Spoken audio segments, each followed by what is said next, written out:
I understand that you've been very unwell in recent weeks. I'm sorry to hear that. How difficult has it been for you to confirm if your illness was in fact COVID-19? Thank you. Thank you for having me. Yes, I have been very sick recently, and I do suspect that it could have been COVID. But with the challenges, the ongoing challenges that we are facing in country, like I've had my test 3 weeks ago, and I'm still waiting for the results. I have recovered from being sick, but I think that just goes to show the challenges that we have with testing and just confirming cases and our numbers, statistics in the country. So how serious was your illness and what sort of medical support did you have access to? So my whole family was sick.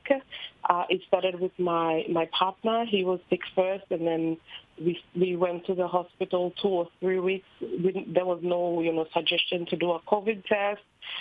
Then my baby got sick with cough. We didn't make the connection because my husband didn't have any cough, but my baby got cough. Then my 2 daughters and then myself.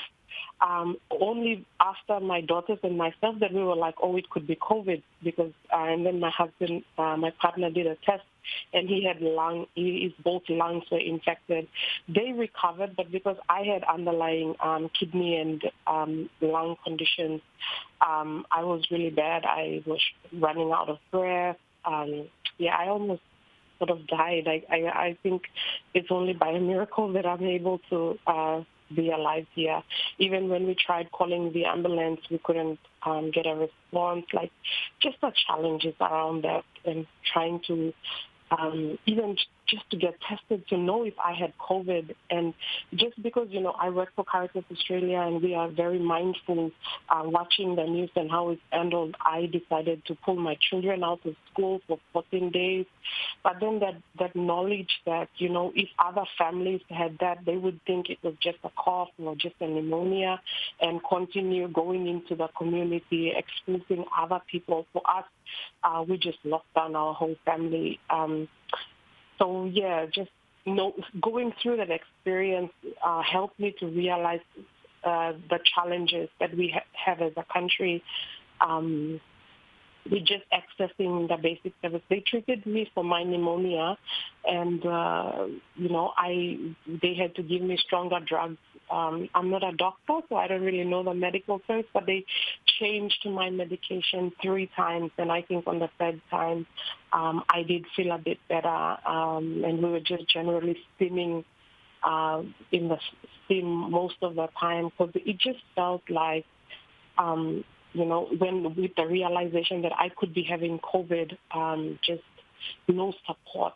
I didn't feel supported in that whole process. Yeah. I understand that there is an element of denialism about the COVID outbreak there on the ground, and also there is a real stigma surrounding the disease there, combined with the lack of testing. Are you concerned that the outbreak could actually be a lot worse than we even realise at this point? Yes, I think speaking personally, I think our statistics of people who have died at 26, around less than 30, I don't think that's really accurate. And I think there's not proper reporting, people are not, there's a sense of denial. People don't wear masks, like even if you drive around in marketplaces, in public gatherings, they only wear masks if they're going into a shop because it's mandatory. And then they come out and they don't wear the mask. So just driving around, you can really see the total ignorance of the population of COVID. And I don't think it's really ignorance, but it's unaware because there's not enough testing, there's not enough reporting.